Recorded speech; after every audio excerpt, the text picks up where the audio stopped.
नवपाषाण काल। नवपाषाण या नियोलिथिक शब्द का प्रयोग सबसे पहले सर जॉन लुबाक ने 1865 में प्रकाशित पुस्तक प्रीहिस्टोरिक टाइम्स में किया था। उन्होंने इस शब्द का प्रयोग उस युग को बताने के लिए किया था जिस युग में पत्थर के उपकरण अधिक कुशलता से और अधिक रूपों में बनाए गए और उन पर पॉलिश भी की गई। बाद में डी गार्डन चाइल्ड ने नवपाषाण ताम्रपाषाण संस्कृति को अपने आप में पर्याप्त अन्न उत्पादक अर्थव्यवस्था बताया और माइल्स बर्किट ने इस बात पर जोर दिया कि निम्नलिखित विशिष्ट विशेषकों को नवपाषाण संस्कृति माना जाना चाहिए। 1. कृषि कार्य। 2. पशुओं को पालना। 3. पत्थर के औजारों का घर्षण और उन पर पॉलिश करना। 4. मृदभांड बनाना। नवपाषाण की संकल्पना में यह कुछ वर्षों में परिवर्तन हुआ है। एक आधुनिक अध्ययन में उल्लेख किया गया है कि नवपाषाण शब्द उस पूर्व धातु चरण संस्कृति का सूचक होना चाहिए जब यहाँ रहने वालों ने अनाज उगाकर और पशुओं को पालतू बनाकर भोजन की विश्वस्त पूर्ति की व्यवस्था कर ली थी और एक स्थान पर टिककर जीवन बिताना आरंभ कर दिया था। फिर भी घर्षित पत्थर के औजार नवपाषाण संस्कृति की सर्वाधिक अनिवार्य विशेषता है। वनस्पति कृषिकरण एवं पशुओं के पालने से एक स्थान पर टिककर जीवन बिताने के आधार पर ग्राम समुदायों की शुरुआत हुई, साथ ही कृषि प्रौद्योगिकी की शुरुआत हुई। इसके अतिरिक्त प्रकृति पर और अधिक नियंत्रण तथा प्राकृतिक साधनों का दोहन हुआ। विश्व के संदर्भ में नवपाषाण युग 9000 ईशून्य पू0 से प्रारंभ होता है, लेकिन भारत में इसकी शुरुआत 7000 ईशून्य पू0 में हुई। खेती पर आधारित नवपाषाण कालीन संस्कृति का प्रारंभिक साक्ष्य भारत पाक क्षेत्र के पश्चिमोत्तर भाग में बुनियादी तौर पर क्वेटा घाटी में लोरेलाई और जोब नदियों की घाटियों में प्राप्त होता है। किले गुल मोहम्मद, गुमला, राणा पुंडई, अंजीरा, मुंडीगाक और मेहरनर जो कच्छी मैदान में स्थित है के पुरातात्वीय स्थलों से 7000 से 5000 ईसा पूर्व के समय का साक्ष्य मिलता है।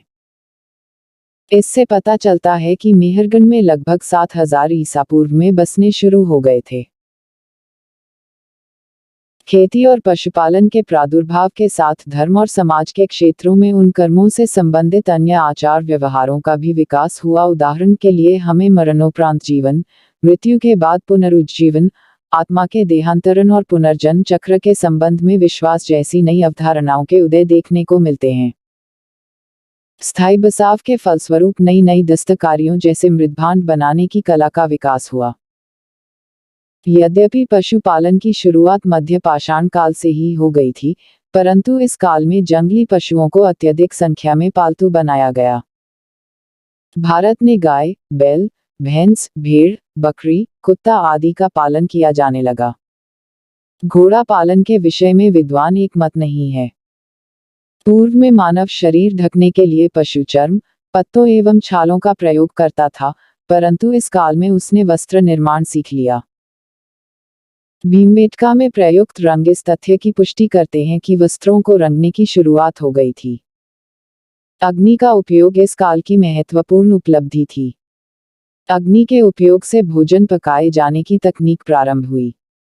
अग्नि ने अंधकार में प्रकाश फैलाया, शरीर में ऊर्जा का संचार भी अग्नि के कारण संभव हुआ। नवपाषाण युग के अंतिम दौर में धातुओं के उपयोग की शुरुआत हुई।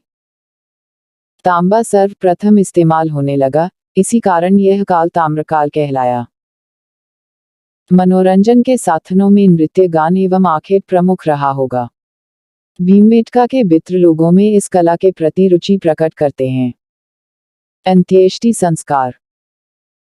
इस काल में अंत्येष्टि संस्कार के निम्नलिखित रूप दिखाई पड़ते हैं। सिस्ट समाधि, एक आयताकार खाई को चारों ओर पाषाण से संदूक की आकृति बनाकर मृतात्मा की अस्थियां रखी जाती थी।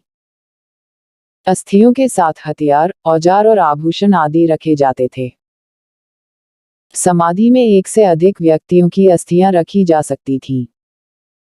ब्रह्मगिरी के उत्खनन में ऐसे अवशेष देखने को मिले हैं। पुदुकोट्टा शिस्ट समाधि में कुछ परिवर्तन बीच में एक छेद वाला पत्थर रखकर किया गया। पित्सकल ग्रेनाइट पत्थरों से 8 से 12 फीट का वृत्त जिसकी गहराई 6 से 8 फीट होती थी। संभवतः शुरू में लकड़ी की अर्थी पर शव रखा जाता था। शव के गल जाने पर अस्थियां एकत्र कर समाधि में रखी जाती थी। अस्थियों के साथ आभूषण, मृद्भांड आदि उपलब्ध हुए हैं। ब्रह्मगिरी, मैसूर के उत्खनन में ही ऐसी समाधियों के अवशेष मिले हैं। कैंसरकल पाषाणों से निर्मित समाधि में अस्थि पात्र एवं भस्म पात्र रखे जाने की परंपरा थी। इस प्रकार की समाधियां चेन्नई के चिंगल क्षेत्र में देखी गई हैं। कुछ अवधि पूर्व के उत्खननों से प्राप्त प्रमाणों के आधार पर विद्वानों की मान्यता है कि सर्वप्रथम नील नदी घाटी, मिस्र में गेहूं एवं जी का उत्पादन शुरू हुआ। लगभग 12,500 ईशून्य के अवशेष दक्षिण मिस्र में आसवान डैम के उत्तर में थोड़ी दूर पर स्थित वाडी कुब्बानियों में किए गए उत्खनन से प्राप्त किए गए हैं। यहाँ गेहूं और जी का उत्पादन किए जाने के साक्ष्य मिले हैं। कुब्बानिया से लगभग 60 किलोमीटर शून्य दूर कोलंबो से भी कृषि के साक्ष्य मिले हैं। असना के पास स्थलों से प्राप्त अवशेषों से भी इस तथ्य की पुष्टि होती है। संभवतः इस क्षेत्र में पशुपालन व्यवसाय शुरू नहीं हुआ था, अतः अनाज उत्पादन का कार्य पहले प्रारंभ हुआ। इस प्रसंग में उल्लेखनीय है कि कुब्बानिया के अवशेष यह नहीं दर्शाते कि गेहूं स्वतः स्वाभाविक रूप जंगली में पैदा हो रहा था, अर्थात प्राप्त अवशेषों की कृषक क्षेत्र में उपस्थिति उत्पादन का प्रतीक है। प्रारंभ से ही पेरी महोदय कृषि तकनीक को मिस्र की देन मानते हैं, जबकि रूसी विद्वान वेबिलोव कृषि तकनीक का उदय अफगानिस्तान अथवा उत्तर पश्चिम चीन मानते हैं। पश्चिम एशिया अर्थात फिलिस्तीन, सीरिया, तुर्की, इराक, ईरान के कुछ क्षेत्र में 9वीं 8वीं सहस्त्राब्दी ईशून्य में लोगों ने अनाज उत्पादन शुरू कर दिया था। उत्तर सीरिया में यूफ्रेट्स नदी पर आबू हरेयरा का उत्तर, इसी नदी पर दक्षिण तुर्की में सुवेरदे में स्थायी कृषि समुदाय की पुष्टि होती है। फिलिस्तीन के जेरिको में 8500 ईसा पूर्व से 7500 ईसा पूर्व के बीच एक बस्ती में अनाज उत्पादन के संकेत मिलते हैं। उत्खनन से जेरिको के चतुर्दिक 2 चौड़ी पत्थर की दीवार एवं गोल मीनारों के अवशेष मिले हैं। यह किले बंदी का संसार में प्रारंभिक साक्ष्य माना गया है। दक्षिण तुर्की स्थित हुयुक नामक बस्ती में गेहूं, जौ एवं मटर की खेती के प्रमाण मिले हैं। संभवतः भेड़, बकरी जैसे जानवरों को पाला जाता था। उत्खनन में मकान की दीवारों पर बिना सिर के मानव शवों को निगलते गिद्ध के चित्र, फूटती ज्वालामुखी आदि के अंकन देखे गए हैं। यहाँ से पाषाण कुठार, मृद्भांड, हड्डियों के औजार एवं लकड़ी के कटोरे भी पाए गए हैं। एक में 6500 ईशून्य के बीच के साक्ष्य जारमो नामक स्थल से प्राप्त हुए हैं। बड़ी संख्या में मकानों में आंगन, कई कमरे होना इस तथ्य को इंगित करता है कि यहाँ कोई बड़ी बस्ती थी। भेड़, बकरी पालन एवं कृषि द्वारा जीविकोपार्जन के संकेत मिले हैं। भौगोलिक क्षेत्र। विद्वानों ने प्राप्त स्थलों के आधार पर नवपाषाण संस्कृतियों को मोटे रूप में 6 भौगोलिक क्षेत्रों में विभक्त किया। 1. उत्तर पश्चिम क्षेत्र। वर्तमान अफगानिस्तान एवं पाकिस्तान में पुराविदों ने ऐसी गुफाएं खोजी हैं जहां लोगों द्वारा 7000 ईशून्य में भेड़ एवं बकरियां पाली जाती थीं। यहीं से गेहूं एवं जी की खेती की शुरुआत के प्रारंभिक साक्ष्य मिले हैं। मेहरगढ़ यह क्वेटा से लगभग 150 किलोमीटर शून्य दूर स्थित है। इस स्थल पर उत्खनन से पता चलता है कि इस क्षेत्र का पूर्व मृद्भांड नवपाषाण काल से समृद्ध हड़प्पा काल तक एक लंबा सांस्कृतिक इतिहास रहा है। मेहरगढ़ से तांबा गलाने का स्पष्ट प्रमाण मिलता है। यहाँ नवपाषाण काल के 2 स्तर प्राप्त हुए हैं। हड़प्पा कालीन अवशेष ऊपरी स्तरों से प्राप्त हुआ है। यहाँ के नवपाषाण कालीन संस्कृति के प्रारंभिक चरण में मृद्भांड अनुपस्थित थे। मेहरगढ़ से गेहूं की 3 एवं जौ की 2 किस्मों की खेती किए जाने के संकेत मिले हैं। इसे बलूचिस्तान की रोटी की टोकरी कहा जाता है। यहाँ कच्ची ईंटों के आयताकार मकानों में लोग रहते थे। संभवतः आवासीय परिसर में भंडारण के लिए अलग से व्यवस्था की जाती थी। प्राप्त औजारों में प्रस्तर कुठार, घर्षण पाषाण आदि प्रमुख हैं। मेहरगढ़ के द्वितीय काल से गेहूं, जौ, अंगूर एवं कपास की खेती के प्रमाण मिले हैं।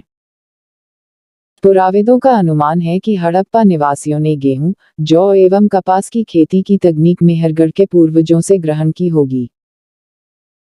मेहरगढ़ से प्राप्त इस साक्ष्य के कारण इस सिद्धांत को संशोधित करना पड़ेगा कि कृषि और पशुओं को पालने का कार्य भारतीय उपमहाद्वीप की ओर पश्चिम एशिया से फैला। 2. उत्तरी क्षेत्र। इस क्षेत्र में कश्मीर प्रांत में स्थित दो महत्वपूर्ण स्थल बुर्जाहोम एवं गुफकराल का उल्लेख किया जाता है। कश्मीर घाटी में ग्राम बस्तियों का लगभग 2500 ईसा पूर्व आविर्भाव हुआ। बुर्जाहोम इसका साहित्यिक अर्थ जन्मस्थान है। यह श्रीनगर से उत्तर पश्चिम की और 16 की.मी. दूर है।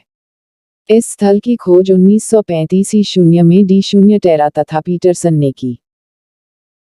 बी0 के शून्य थापर ने इस संस्कृति के मध्य पाषाणिक खाद्य संग्राहक एवं नव पाषाणिक खाद्य उत्पादक अर्थव्यवस्था अर्थात स्तरों का अध्ययन किया है। प्रथम में शिकारी संग्रहकर्ताओं के स्क्रेपर, हार्पून, क्षेद्रक, सुइयां, कुल्हाड़ियां आदि प्राप्त हुई है। यहाँ नव पाषाणकालीन लोग एक झील के किनारे गर्तावासो गर्ताहोम में रहते थे। वे शिकार तथा मछली पर जीते थे। दूसरी अवस्था में मिट्टी की ईंटों के बड़े घरों में रहने का पता चला है। खेती का भी अनुमान किया गया है। एक कब्र से मालिक के साथ कुत्ते को दफनाए जाने का प्रमाण मिला है। यहाँ से प्राप्त तांबे के वानाग्र धातु के इस्तेमाल को इंगित करते हैं। पुराविदों की मान्यता है कि बुर्जाहोम से प्राप्त सामग्री का स्वाद घाटी के सरायखोला एवं घालीगई के साथ सादृश्य रहा है।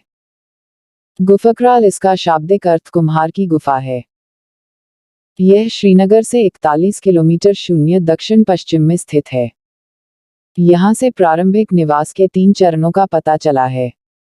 प्रारंभिक चरण में हमें मृदमान रहित गर्तावास देखने को मिलते हैं, परंतु बाद के 2 चरणों में अंगड़ किस्म के धूसर मृदभांडों का इस्तेमाल किया जाने लगा और इन चरणों में बड़ी संख्या में हड्डियों के औजार मिलते हैं। 3. मध्यवर्ती क्षेत्र। मध्यवर्ती नवपाषाणिक संस्कृति की जानकारी गंगा घाटी एवं विंध्य पर्वत के पठारी क्षेत्र में स्थित स्थलों से होती है। कोलदेहवा, महगरा, महगड़ा एवं चौपानी मांडो इस भाग के महत्वपूर्ण स्थल हैं। इलाहाबाद विश्वविद्यालय के पुराविदों ने इनका उत्खनन करवाया था। कोलदेहवा वेलन नदी पर इलाहाबाद के दक्षिण में कोलदेहवा स्थित है। यहाँ 3 सांस्कृतिक अनुक्रम नवपाषाण, ताम्रपाषाण और लौहयुग देखे गए हैं। यहाँ के उत्खनन से 6000 ईशून्य पू0 के आसपास धान उगाने का प्रमाण मिला है। इसे चावल की खेती का भारत में ही नहीं बल्कि विश्व में सबसे पुराना साक्ष्य माना जाता है। महगरा गंगा नदी के दक्षिण में विंध्य क्षेत्र के निकट महगरा, इलाहाबाद के पास के उत्खनन से गोलाकार झोपड़ियों के प्रमाण मिले हैं। पशुओं में गाय, बैल, हिरण एवं माठन्नी श्रीयदियां प्राण हुई हैं। मिट्टी की गुरियां भी मिली है। यहाँ से धान के अलावा जी की 20/31 थे। यहाँ से एक पशु बाड़ा भी प्राप्त हुआ है। चौपानी मांडो इलाहाबाद के पास स्थित इस स्थल से पुरापाषाण काल से नवपाषाण काल तक के 3 चरणों का पता चला है। यहाँ मध्यपाषाण कालीन स्तर से मधुमक्खी के छत्ते जैसी झोपड़ियां, साझा चूल्हे, ज्यामितीय आकार के सूक्ष्म पाषाण एवं हस्त निर्मित मृदभांड मिले हैं। विद्वानों की मान्यता है कि चौपानी मांडो के मृदभांड संसार के प्राचीनतम साक्ष्यों में से हैं। 4. पूर्वी क्षेत्र। मध्य पूर्व में विरांद, चैचल, सेनुआर, तारादेव एवं ओडिशा में कुचाई तथा उत्तर पूर्वी भाग में दावोजली घाटी मुख्य स्थल है। चिरांश बिहार के सारण जिले में चिरांद ग्राम नामक एक छोटी बस्ती के निकट नवपाषाणिक अवशेष प्राप्त हुए हैं। बुर्जाहीम को छोड़कर अन्य किसी पुरातात्विक स्थल से इतनी अधिक मात्रा दे नवपाषाणकालीन उपकरण नहीं मिले जितने बिरांद से। 1962-63 में प्रो-0 के 0 मिन्हा द्वारा इस स्थल का उत्खनन करवाया गया। उत्खनन से 5 प्रकार की संस्कृतियों के अवशेष मिले हैं। यहाँ बड़ी संख्या में हिरण की सींगों से निर्मित उपकरण पाए गए हैं। यहाँ के मानत्र घास फूस के घरों में रहते थे। चावल की खेती के भी प्रमाण मिले हैं। दावोजली हार्डिंग उत्तर पूर्व में असम के चित्तग्राम क्षेत्र से यह स्थल प्राप्त हुआ है। यहाँ से कृषि एवं पशुपालन का पता चलता है। गुवाहाटी के पास सारुतारू में की गई खुदाइयों से संबंधित आदिम कुल्हाड़ियों, सिल्ट और गोलाकार मूठ वाले कुठारों के साथ अनगढ़ रज्जु या करंड अंकित मृदभांड मिले हैं। कोवाय उड़ीसा के मयूरभंज जिले में स्थित कुचाई में मध्यपाषाणिक स्तर तथा नवपाषाणिक स्तर प्राप्त हुए हैं। 5. उत्तर पश्चिमी क्षेत्र। इसमें मुख्यतः राजस्थान के क्षेत्रों को शामिल किया जा सकता है। बागौर बनास की सहायक कोठारी नदी के किनारे भीलवाड़ा से 25 किलोमीटर शून्य दूरी पर यह स्थल स्थित है। यहाँ मध्यपाषाणिक, ताम्रयुगीन तथा लौह उपकरण प्राप्त हुए हैं। यहाँ डा. वीरेंद्र मिश्र एवं L.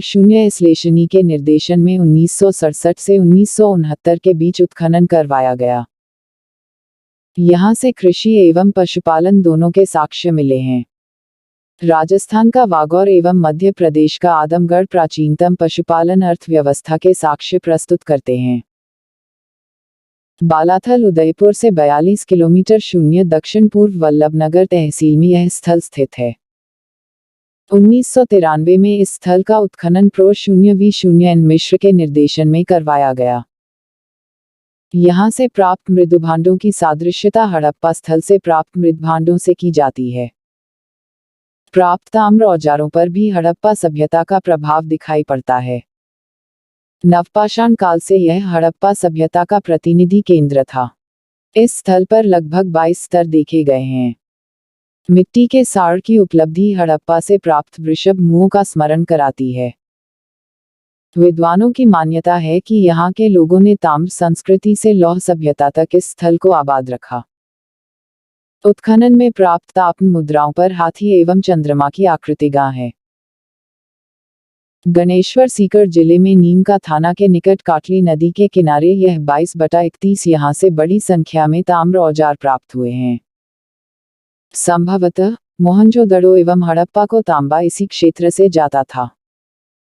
यहाँ से लगभग 4000 ताम्र उपकरण प्राप्त हुए हैं। 6. दक्षिण भारत। दक्षिण भारत में उन्नत आखेट अर्थव्यवस्था चरण से खाद्य उत्पादक अर्थव्यवस्था चरण में संक्रमण की समस्या अभी तक स्पष्ट रूप से हल नहीं की जा सकी है। नवपाषाण कालीन बस्तियां पहाड़ी और शुष्क दक्कन पठार पर पाई गई हैं। ये बस्तियां खासतौर से कुछ क्षेत्रों में फली फूली जहां सामान्य वर्षा प्रति वर्ष 25 सेमी शून्य से कम होती है। दक्षिण भारत की नवपाषाण संस्कृति के विभिन्न पहलुओं पर प्रकाश डालने वाले उत्खनित स्थल हैं फुनाटक में मस्की, ब्रह्मगिरी, हल्लूर, कोडकल, पिपलीहाल, संगनकल्लू, ती नरसीपुर और टेक्कलकोट। तमिलनाडु में पेयमपल्ली और आंध्र प्रदेश में उतनूर, कोडेकल, नागार्जुनिकोडा और पलायोए।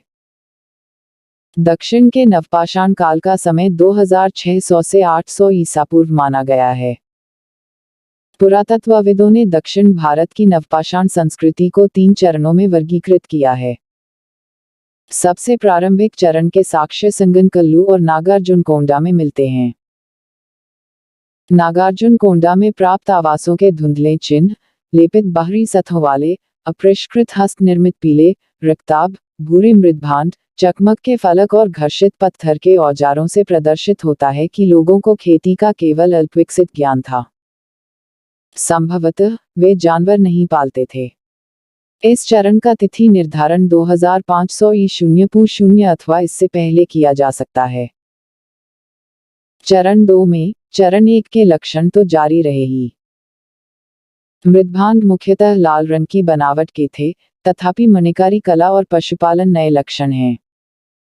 अब सूक्ष्म पत्थर स्फटिक क्रिस्टलों के बनने लगे थे। चरण 3 में लगभग 1900 ई. धूसर भांड प्रमुख है। चरण 2 के लाल भांड और लघु फलक उद्योग इस चरण में भी जारी रहे। विभिन्न प्रकार के नवपाषाण औजार भी इस चरण में पाए जाते हैं। ये इस बात का संकेत देते हैं कि खेती का कार्य अधिक किया जा रहा था और भोजन संग्रह तथा आखेट की अब गौण भूमिका रह गई भी। बाद के दोनों चरणों की विशेषता नागार्जुनकोंडा में आवास गर्तों से लक्षित होती है, जिनकी छतों को संभालने के लिए लकड़ी के लट्ठों का इस्तेमाल किया गया था। अन्य स्वलों पर नरकोल और मिट्टी के मकानों के अवशेष भी मिले हैं। दक्षिण भारत के नवपाषाण कालीन किसानों द्वारा उगाई गई सबसे पहली फसलों में मिलेट रागी की फसल थी। यह गरीबों के भोजन एवं मवेशियों के चारे के रूप में इस्तेमाल की जाती थी। इसके अतिरिक्त गेहूं, कुल्थी, मूंग और खजूर भी उगाई जाती थी। प्रचुर मात्रा में मवेशी और अन्य प्रकार की खाद्य वस्तुओं से संकेत मिलता है कि नवपाषाणकालीन लोगों की स्थानबद्ध कृषि तथा पशुचारण व्यवस्था थी। कार्बन डेटिंग के आधार पर दक्षिण भारत की नवपाषाण संस्कृति का तिथि निर्धारण 9000 ईसा पूर्व से 2600 ईसा पूर्व के बीच किया गया है। उतनूर, कोडैकत और कुपगल जैसे नवपाषाण स्थलों के पास राख के अनेक टीले 39 सकते हैं।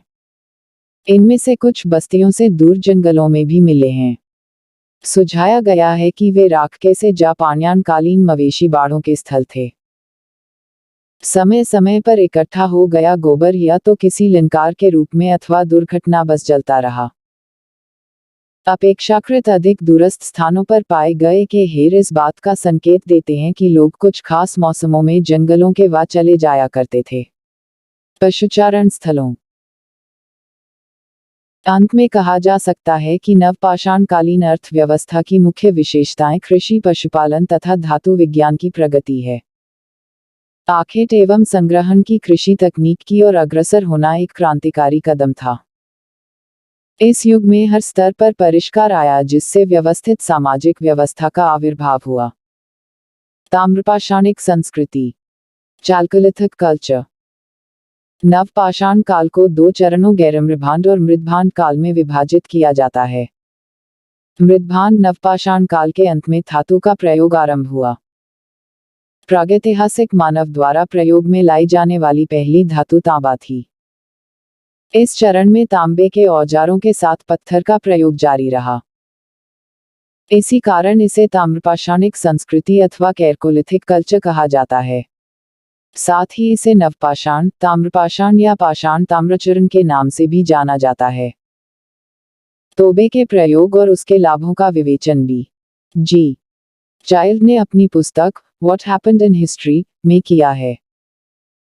तकनीकी दृष्टि से इस चरण को प्राक हड़प्पाई लोगों पर लागू किया जाता है, लेकिन अनेक ताम्रपाषाण संस्कृतियां हड़प्पा संस्कृति के अंत के बाद भी कुछ महत्वपूर्ण स्थानीय भिन्नताओं के साथ जारी रहीं। इन संस्कृतियों में मुख्य रूप से पत्थर एवं तांबे का प्रयोग किया गया, तथापि कहीं कहीं कांसे का प्रयोग मिलता है। कुछ प्रमुख ताम्रपाषाणिक संस्कृतियां हैं। आहार संस्कृति तो 800-1500 ईसा पूर्व। कायथा संस्कृति तो 450-1700 ईसा पूर्व। सावरदा संस्कृति 2300-2000 ईसा पूर्व। प्रभास संस्कृति तो 00-1400 ईसा पूर्व। मालवा संस्कृति 1900-1400 ईसा पूर्व। रंगपुर संस्कृति 1700-1400 ईसा पूर्व। जोरवे संस्कृति 1500-900 ईसा पूर्व। इन संस्कृतियों का विस्तृत विवेचन निम्नलिखित है। दक्षिण पूर्व राजस्थान। इस क्षेत्र की ताम्रपाषाण संस्कृति को बनास नदी के नाम पर बनास संस्कृति की संज्ञा दी गई। इस संस्कृति की मुख्य विशेषताओं को दर्शाने वाले स्थल आहार के नाम पर इसे आहार संस्कृति भी कहा जाता है। आहार संस्कृति के 3 वर्ण हैं, ए, बी और सी। इनके काल क्रमशः 2580 ई0 पू 0, 2080 ई0 पू 0 और 1500 ई0 पू 0 निर्धारित किए गए हैं। आहार का प्राचीन नाम तांबवती अर्थात तीबे वाली जगह है, क्योंकि यहाँ पत्थर की जगह ज्यादातर तांबे के औजार प्राप्त हुए हैं। यहाँ से काले और लाल मृद्भांड प्राप्त हुए हैं, जिन्हें सफेद रैखिक चित्रों से सजाया गया है। गोड़ीदार तस्तरियां भी प्रचुर मात्रा में प्राप्त हुई हैं। यहाँ से पालतू पैसे, बकरियों, भेड़े और सूअर के प्रमाण मिले हैं। चावल, ज्वार, बाजरे आदि की खेती की जाती थी। यहाँ के घरों की दीवारें पत्थर और मिट्टी की या मिट्टी की अनपकी ईंटों की बनी होती थी। आहार के उत्तर पूर्व स्थित गिलुंड में घरों के ढांचों के अवशेष प्राप्त हुए हैं। यहाँ पत्थर के फलकों का उद्योग भी प्राप्त हुआ है। बालाथल से भी तांबे और पत्थर के औजार तथा लाल और काले मृद्भांड प्राप्त हुए हैं। मालदा यहाँ ताम्रपाषाणिक संस्कृति मूलतः नर्मदा घाटी में विकसित हुई। यहाँ के प्रमुख स्थलों में कैथा, एर्च, नगदा, नवदाटोली आदि है। ये सभी स्थल पश्चिमी मध्य प्रदेश में मिलते हैं। उज्जैन के निकट छोटी काली सिंध के किनारे कैथा का उत्खनन 2 बार हुआ है और वहां ताम्रपाषाणिक बस्ती के 3 चरणों का पता चला है। बस्ती का प्रारंभिक काल 2400 ई प्री शून्य और 2120 ई पूर्व के मध्य निर्धारित किया गया। दूसरा काल 2100 ई पू शून्य और 1800 ई पू शून्य के बीच, जबकि तीसरा 1800 ई पू शून्य से 1500 ई पू शून्य के बीच। कैथा संस्कृति हड़प्पा संस्कृति की कनिष्ठ समकालीन मानी जाती है। यहाँ के कुछ मृद्भांडों पर प्राक हड़प्पीय प्रभाव तथा कुट पर हड़प्पाई प्रभाव दिखाई पड़ता है। कैथा के एक घर में तांबे के 29 कंगन और 2 अद्वितीय ढंग की कुल्हाड़ियां पाई गई हैं। इसी स्थल से स्टेटाइट और कैमिलियन जैसे उत्कृष्ट पत्थरों की गोलियों के हार पात्रों में जमा पाए गए हैं। इससे पता चलता है कि इस संस्कृति के लोग अमीर थे। कैथा संस्कृति की कई बस्तियां किला बंद हैं। नर्मदा के दक्षिणी तट पर स्थित नवदाटोली में ताम्रपाषाण बस्तियों के 4 चरण प्राप्त हुए हैं, जिनका काल 2020 ई पू शून्य से 1660 ई पू शून्य के बीच पड़ता है। यहाँ की मुख्य विशेषता चित्रित काले व लाल मृद्भांड हैं। ये एक विशिष्ट प्रकार के लाल पालिश वाले मृद्भांड है जिन्हें काले रंग के थित्रों से सजाया गया है। इन्हें माजया मृदुभांड की संज्ञा दी गई है। मालवा मृद्भांडों को सभी ताम्रपाषाणिक मृद्भांडों में सर्वश्रेष्ठ माना जाता है। मालवा संस्कृति के लोग कताई और बुनाई में भी दक्ष थे, क्योंकि वहां चरखे और तकलियां भी प्राप्त हुई हैं। मालवा किस्म की ताम्रपाषाणिक संस्कृतियां वेतवा नदी के किनारे एरन और जबलपुर के निकट विदुरी में भी पाई गई है। वहातोली का उत्सवनन दक्खन कॉलेज पूना के प्रोवबलपुर शून्य सांकलिया ने किया है और यह स्थल इस महाद्वीप का सबसे विस्तृत उत्खनित ताम्रपाषाण युगीन वाम स्थल है। महाराष्ट्र के अनेक स्थलों से ताम्रपाषाण युगीन जीवन यापन का साक्ष्य प्राप्त हुआ है। वहां के महत्वपूर्ण स्थल हैं अहमदनगर जिले में स्थित जोरवे, नेवासा और दैमाबाद तथा पुणे जिले में चंदोती, सोनगांव, इनामगांव, प्रकाश और नासिक। यहाँ के स्थलों में गोदावरी के तट पर स्थित रैनाबाद सर्वाधिक महत्वपूर्ण और बड़ा स्थल है। यह लगभग 20 हेक्टेयर क्षेत्र में फैला है, जिसमें 4000 लोग रह सकते थे। यहाँ तांबे के साथ साथ बड़ी संख्या में कौरों की वस्तुएं प्राप्त हुई हैं।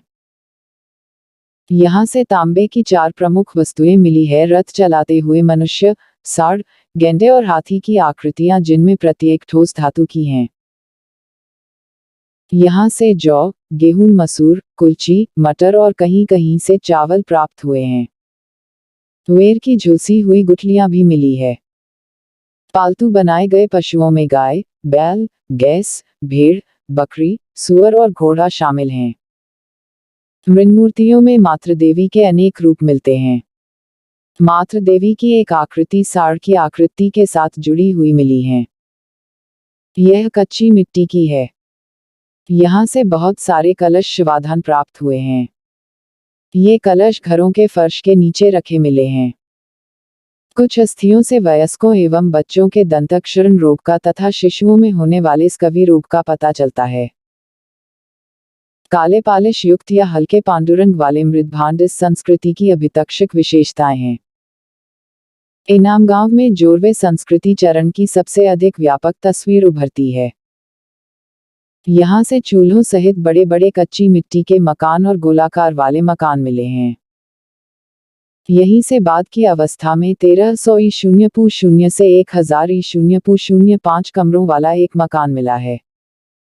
इनाम गांव ताम्रपाषाण काल की एक बड़ी बस्ती थी। इनमें 100 से भी अधिक घर और कमरे पाए गए हैं। यह बस्ती किला बंद है और खाई से घिरी हुई है। इनाम गांव में शिल्पी पश्चिमी छोर पर रहते थे, जबकि सरदार प्रायः केंद्र स्थल पर रहता था। इससे निवासियों के बीच सामाजिक दूरी जाहिर होती है। नेवासा जोरवे संस्कृति का एक अन्य महत्वपूर्ण स्थल है। यहाँ से पत्सन का साक्ष्य मिला है। यहाँ से वैधानिक मृदभांड डायग्नोस्टिक पॉटरी के साक्ष्य मिले हैं। ये भूभांड लावतली पर बाली डिजाइन वाले चाकितन हैं और इनका एक विशिष्ट नमूना टोटीधार तथा नवतली क्षेत्र है की डिजाइन बहुया ज्यामितीय है, जिनमें तिरछी समानांतर रेखाओं का प्रयोग किया गया है। जोरवे संस्कृति के लोग मृतक को अहित कलश में रखकर अपने घर की फर्श के अंदर उत्तर दक्षिण स्थिति में गाड़ते थे। कब में मिट्टी की हाड़ियां और तांबे की कुछ वस्तुएं भी रखी जाती थीं जो परलोक में मृतक के इस्तेमाल के लिए होती थीं। दक्षिण भारत। इस क्षेत्र में स्थित ग्राम्य जीवन की आधार रेखा नवपाषाण संस्कृति से प्राप्त होती है, जिसके परवर्ती चरणों में कुछ ताम्रपाषाण तत्वों का संकेत मिलता है। यहाँ के प्रमुख स्थल है ब्रह्मगिरी, मस्की, पिपलीहत, उतनूर, संगनकल्लू, वयम्पल्ली, हिम्मिने, नागार्जुनकोंडा, कोडैकल इत्यादि। दक्षिण भारत के स्वर्ण क्षेत्र का उपयोग इसी काल में हुआ। खेती की फसलों में बाजरा और चना मिला है। यहाँ कृषक की अपेक्षा चरवाहा संस्कृति का अधिक प्रमाण मिलता है। ये लोग अपने मवेशियों को घरों के बाहर बांध देते थे तथा उसमें लकड़ी के डंडों की बाड़ लगा दी जाती थी। बाड़ के भीतर जो गोबर इकट्ठा होता था उसे प्रतिवर्ष बाड़ के डंडों के साथ जला दिया जाता था। फलस्वरूप वहां राख का एक टीला बन गया। इन टीलों को भस्म टीले ऐश माउंट्स कहा जाता है। पूर्वी भारत। यहाँ के कुछ ताम्रपाषाणिक स्थल थे बिहार में विरांद, सेनुवार, सोनपुर और ताराबीह। पश्चिमी बंगाल में पांडुराजारड़ीबी और महिषदल। ऊपरी गंगा घाटी और गंगा यमुना दोआब।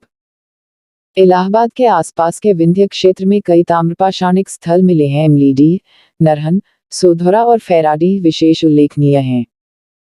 साइपाई नामक एक स्थल पर एक तलवार और एक मत्स्य भाले का सिरा मिला है, जिनका गेरुवर्णी मृदभांड से सीधा संबंध देखा गया। ताम्रपाषाणिक संस्कृति का महत्व। परवर्ती काल में भारतीय संस्कृति के विकास के क्रम में ताम्रपाषाणिक संस्कृतियों का बहुत महत्व है। संपूर्ण भारत में ग्रामीण कृषक समुदायों का गठन इसी काल में हुआ। इसी काल में आधुनिक भारतीय ग्रामीण समाज की नींव पड़ी। आधुनिक कर्मकांड और आचार व्यवहारों का ढांचा भी इसी काल की देन है। इस काल की शव संस्कार विधियां भिन्न भिन्न थीं। महाराष्ट्र में मृतक उत्तर दक्षिण दिशा में रखा जाता था, किंतु दक्षिण भारत में पूर्व पश्चिम दिशा में। पश्चिमी भारत में लगभग संपूर्ण विस्तीर्ण शिवाधान प्रचलित था, जबकि पूर्वी भारत में आंशिक शिवाधान फ्रैक्शनल वेरियल। इन ताम्रपाषाणिक संस्कृतियों की सबसे प्रमुख विशेषता है उनके विशिष्ट प्रकार के चित्रित मृदभांड। कायथा संस्कृति अपने उन मजबूत लाल लेप वाले मृदभांडों के लिए प्रसिद्ध है, जिन पर चॉकलेटी रंग से तरह तरह के चित्र बने हुए हैं। इस संस्कृति की एक अन्य विशेषता है लाल रंग से चित्रित पांडुभांड। आहार संस्कृति वाले लोग काले लाल रंग के बर्तन बनाते थे जो सफेद डिजाइनों से सजे होते थे। मालवा के बर्तन बनावट में कुछ अनघड़ है, लेकिन उन पर मोटा लेप लगा है जिसकी सतह पर लाल या काले रंग में डिजाइन बने होते हैं। प्रभास और रंगपुर के पिट्टी के बर्तन हड़प्पा संस्कृति से लिए हुए हैं, लेकिन उनकी सतह चमकदार है जिसकी वजह से उन्हें बंकीले लाल भांड भी कहा जाता है। जोरवे के भांड लाल पर काले रंग से रंजित है, लेकिन उनकी तह धुंधली या खुरदरी हैं। इन मृदभांडों में साधारण तस्तरियां, टोंटीदार कलश, डंडीदार बर्शिक प्याले, साधारण कटोरे, बड़े संचय पात्र और टोटीदार पात्र एवं कटोरे। ताम्रपाषाणिक संस्कृति के लोग नरकुल और मिट्टी के गारे से आयताकार और वृत्ताकार घर बनाते थे। गेहूं और जौ की खेती मालवा क्षेत्र में की जाती थी। चावल इनामगांव और आहार के खुदाई स्थलों से पाया गया है। ये लोग ज्वार और बाजरा भी उगाते थे और कुल्ची, रागी, हरे मटर, मसूर और हरे व काले चनों की खेती करते थे। ये लोग आपस में व्यापारिक क्रियाकलापों से जुड़े थे। कंगन चूड़ियां बनाने के लिए सीपियां व कौड़ियां सौराष्ट्र के समुद्र तट से व्यापार के जरिए अन्य ताम्रपाषाणीय क्षेत्रों को भेजी जाती थी। इसी प्रकार सोना और हाथी दांत भी टैकल कोट्टा कर्नाटक से जोरवे संस्कृति वाले लोगों के पास आया होगा। इसी प्रकार राजपिपला गुजरात से उपरत्नों का व्यापार भी विभिन्न क्षेत्रों के साथ होता था। धर्म के द्वारा सभी ताम्रपाषाणिक संस्कृतियां आपस में जुड़ी थी, उनमें मात्र देवी और वृषभ की पूजा प्रचलित थी। मालवा में वृषभ पूजा बोलबाला था। दैमाबाद से प्राप्त एक पात्र पर की गई चित्रकारी में एक देवता को वाघों जैसे जंतुओं और मोर जैसे पक्षियों से घिरा हुआ दिखाया गया है। कुछ विद्वान इसकी तुलना शिव पशुपति से करते हैं। उत्तरकालीन जोरवे संस्कृति के स्थल इनामगांव के पुरास्थल पर अनेक शिव की छोटी छोटी मूर्तियां मिली है। उनकी तुलना महाभारत की देवी विशिरा से की गई है। बड़ी संख्या में अग्निकुंड के मिलने से अग्नि पूजा का अनुमान लगाया जाता है। ताम्रपाषाण युगीन कृषकों ने मिट्टी और धातु की प्रौद्योगिकी में पर्याप्त प्रगति कर ली थी। उनके द्वारा चित्रित भांड बहुत अच्छे बनाए और आग में पकाए जाते थे। उनके भट्ट की आग का तापमान 500 डिग्री से 700 डिग्री सेल्सियस तक होता था। धातु के औजारों में हम कुल्हाड़ियां, छेनियां, कड़े, मनके, कांटे आदि पाते हैं, जो अधिकतर तांबे के बने होते थे। सोने के आभूषण बहुत ही दुर्लभ थे और केवल जोरवे संस्कृति में ही पाए गए हैं। ताम्रनिधियां और गैरिक मृदभांड सर्वप्रथम 1822 में कानपुर के जिले विदुर से तांबे के कांटेदार बर्छे प्राप्त हुए। तब से लेकर आज तक लगभग 1000 तांबे की वस्तुएं भारत के विभिन्न भागों में 60 पुरास्थलों से प्राप्त हो चुके हैं। 40 से अधिक ताम्रनिधियां, जिनमें अंगूठी, कुठारी, खड्रंग, हारपून, दुसंगी तलवारें, मानवाकृतियां आदि शामिल हैं, पूरब में बंगाल और उड़ीसा से, पश्चिम में गुजरात और हरियाणा तक तथा दक्षिण में आंध्र प्रदेश से उत्तर में उत्तर प्रदेश तक के विशाल भूभाग में बिखरी पाई गई हैं। सबसे बड़ी निधि मध्य प्रदेश के गुंगेरिया से प्राप्त हुई है। इसमें 424 तांबे के औजार और 102 चांदी के पतले पत्थर हैं, लेकिन इन ताम्रनिधियों में से लगभग आधी गंगा यमुना दोआब में केंद्रित हैं। इन ताम्रनिधियों का संबंध कभी कभी गैरिक मृदभांड OCP से भी लगाया जाता है। यह एक लाल अनुलेपित भांड है जो अक्सर काले रंग से रंगा रहता है और मुख्यतः कलश की शक्लों में होता है। अधिकांश गैरिका मृदभांड स्थल दोआब के ऊपरी हिस्से में पड़ते हैं। इन गैरिक मृदभांडों का काल मोटे तौर पर 2000 ईशून्य पू 0 और 1500 ईशून्य पू 0 के बीच रखा जा सकता है। जब गैरिक मृदभांड की बस्तियों समाप्त हुई, उस समय से लगभग 1000 ईशून्य पू 0 तक दोआब में कोई खास बस्तियां नहीं दिखाई देती। हरियाणा और राजस्थान की सीमा पर अवस्थित जोधपुरा में गैरिक मृदभांड का सबसे मोटा जमाव 1.1 मीटर 0 देखा गया। उत्खनन कार्यों के दौरान एटा जिले के सैवे स्थल पर ताम्र संचय की वस्तुएं गैरिक मृदभांडों के साथ पाई गई थी। इस प्रकार गंगा, यमुना दोआब ये जहां जहां ताम्र संचय मिले हैं, वहां लगभग सभी स्थलों पर गैरिक मृदभांड भी पाए गए हैं। लेकिन बिहार, बंगाल और उड़ीसा में उनका सांस्कृतिक साहचर्य स्पष्ट नहीं है। ऊपर गंगा घाटी के कुछ अन्य स्थलों जैसे बहदराबाद, नसीरपुर, हरिद्वार, राजपुर, परिसु, मेरठ, विसौली, बंदायूं और बहेड़िया, शाहजहांपुर में पहले की खुदाइयों में ताम्र संचय पाए गए थे, वहीं बाद वाली खुदाइयों में गैरिक मृदभांडों के ठीकरे मिले हैं। गैरिक मृदभांड वाले लोग हड़प्पाई लोगों के कनिष्ठ समसामयिक थे और वे जिस गैरिक मृदभांड वाले क्षेत्रों में रहते थे, वह हड़प्पाइयों के क्षेत्र से बहुत दूर नहीं है। इसलिए हम गैरिक मृदभांड वाले लोगों और कारों का प्रयोग करने वाले हड़प्पाई लोगों के बीच कुछ आदान प्रदान का अनुमान सहज ही कर सकते हैं। विविध सांस्कृतिक स्थल। प्रागैतिहासिक भारत के कुछ ऐसे स्थल भी हैं जो हड़प्पा संस्कृति के विकास की दृष्टि से महत्वपूर्ण हैं। इन स्थलों में नाल संस्कृति, कुल्ली संस्कृति और सोधी संस्कृति महत्वपूर्ण हैं। पाकिस्तान के बलूचिस्तान प्रांत में स्थित नाल संस्कृति स्थल की खुदाई 1925 में की गई। यहाँ के घर स्थानीय नदी से प्राप्त गोल पत्थरों या निकटवर्ती पहाड़ियों से काटे गए विशाल शिलाखंडों से बनाए जाते थे। यहाँ के मृदभांडों में कुछ का मुंह सकरा और आधार तस्तरीनुमा है। इन पर मछली और जंगली बकरी की प्राकृतिक आकृतियां बनी हुई हैं। फेयर सर्विस के अनुसार नाल की बस्तियां जल संग्रहण और संरक्षण की एक कारगर प्रणाली का अनुसरण करती थीं।